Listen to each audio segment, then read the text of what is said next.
2023학년도 2학기 기말고사 생명과학원 한빛고 내신 분석 리포트입니다. 우선 한빛고는 돌연변이부터 생태계 끝까지가 시험 범위였고요. 그 다음에 객관식 20문제와 서술형 2문항 정도가 출제가 됐습니다. 전체적으로 이제 기존에 있던 내신 기출문제나 고3 수능 학평 문제에서 이제 그래프나 기본 내용 문제가 많이 출제가 됐고요. 유전의 돌연변이 부분이 총 객관식 5문항과 서술형 1문항이 출제가 됐는데요. 그렇게 난이도가 높은 문제가 출제되진 않았어요.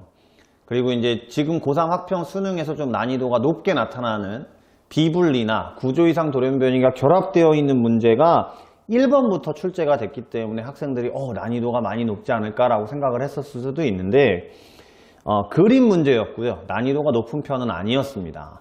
그 유전의 난이도가 그렇게 높지 않다 보니까요. 아무래도 상위권 간의 등급 간의 점수 차이는 좀 좁지 않았을까라고 생각이 드는 시험이었고요. 대표 문항 분석을 좀 보시면 이게 또 이제 이번 내신 분석 리포트를 보고 있는 친구들이 올해보다는 이제 다음 시험을 준비하는 친구들이 보실 거 아니겠습니까? 그래서 전체적으로 총평을 따지자면 유전의 돌연변이 부분은 기존에 나왔던 사람의 유전이나 감수분열 부분에 있는 내용이 정확하게 좀 이해가 돼야지만 그걸 가지고 돌연변이를 따지는 거잖아요. 그러니까 2학기 중간 때의 유전 부분이 정확하게 이해가 됐느냐 뭐 이런 부분들이 결정사항이 될 것 같고요. 그 다음 생태계 파트는 아무래도 주변 환경에 대한 내용이다 보니까 암기할 게 워낙 많고 자세하게 내려고 하면 굉장히 학생들을 까다롭게 할 수도 있는데 한빛고의 이번 시험 같은 경우는 그런 부분이 자세한 것보다는 학생들이 기본 내용에 대한 기본 문제 풀이에 대해서 얼마나 정확하게 이해하고 있느냐라는 것들을 묻는 문제가 확연하게 보이기 때문에 너무 어려운 문제들에 접근하기보다는 기본적인 내용의 문제 그리고 생태계 파트 같은 경우는 고3 수능 학평에서 꼭 필요하게 나오는 문제들의 위주를 정확하게 공부하는 것이 중요하다라는 말씀을 꼭 드리고 싶고요. 대표 문항 분석은 이제 실제 한빛고 시험지를 좀 출력을 해서 구해서 보시는 게 좋지 않겠습니까? 그래서 돌연변이 유전 같은 경우는 앞부분에 포진이 되어 있어요. 대부분의 시험 문제들이. 그러다 보니까 아무래도 생태계보다는 유전이 조금 더 어려울 수 있잖아요. 물론 개개인마다 좀 다르겠지만. 그래서 순서대로 푸는 친구들 같은 경우는 앞부분에서 시간이 계속 가기 시작하면 뒤에 있는 문제들을 푸는 데 있어서 조급함이 많아지다 보니까 실수가 많아질 수도 있는 그런 시험입니다. 기말고사는. 그러니까 이거에 대해서는 본인의 역량을 좀 잘 생각하셔서 뒤에 있는 생태계를 먼저 풀고 앞부분으로 오는 것도 한 가지 방식이 되지 않을까 생각이 들고요.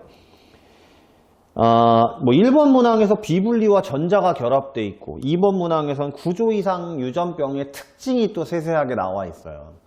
이런 부분들을 좀 알고 있어야 푸는 문제가 출제가 됐다. 그 다음에 4번 문항이 좀 어려웠을 겁니다. 중복이 있는 핵상 비분리였는데 이 부분은 고3 학평 수능에 이번 연도에 딱 나왔던 거라서 수업 시간에 학생들하고 풀었던 형태였습니다. 물론 풀었던 형태지만 결국에는 본인이 이걸 정확하게 이해를 했느냐가 중요한 문제가 되지 않았나 싶고요. 그 다음에 논술형 2번에서 비분리가 연관되어 있는 문제가 나왔는데 이것도 고3 학평 수능에서 기출이 있었다라고는 하지만 아무래도 이제 비분리나 이런 것들의 개념이 좀 어려웠던 친구들은 역시나 어렵지 않았을까 생각이 들어요. 생태계 파트는요, 자세하게 나오진 않았다라고 얘기할 수 있습니다만 10번 문항에서 포식, 피식, 그래프 같은 문제는 최근에 고3 학평 수능에는 안 나옵니다. 그리고 수능 특강에도 그다지 다뤄지지 않는 형태예요.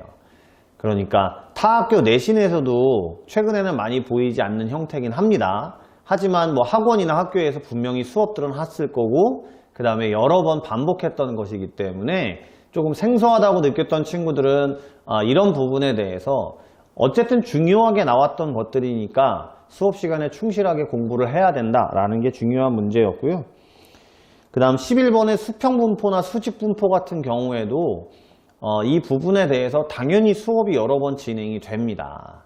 그러니까 너무 자세한 것들은 교과서나 이런 것들에 대해서 충실하게 외워야 되는 것들도 많은데요. 어쨌든 중요하다라고 여겨지는 것들은 학교나 학원에서 수업이 되지 않겠습니까? 뭐 그런 부분에 대해서 꼭 꼼꼼히 보셔야 된다라는 거고요.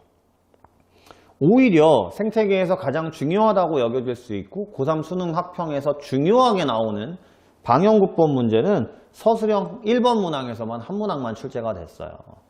그래서 이 부분을 많이 연습을 했는데 또 한 문항만 출제가 되다 보니까, 그리고 기본 난이도의 문제 정도만 출제가 되다 보니까 뭐 어렵지 않게 넘어간 친구들도 있겠지만 또 이걸 너무 복잡하게 생각한 친구들은 또 뒤에서 아무래도 앞에서 시간을 많이 소비하다 보니까 실수가 있지 않았을까라고 보여지는, 그래서 전체적으로 따지면 다시 말씀드리지만 너무 어려운 것들이나 너무 세세한 것들보다는 기본적인 내용에 대해서, 그리고 꼭 나와야 되는 중요한 부분에 대해서 집중해야 되지 않았을까라는 것들을 여실하게 보여주는 시험이었다고 볼 수 있습니다.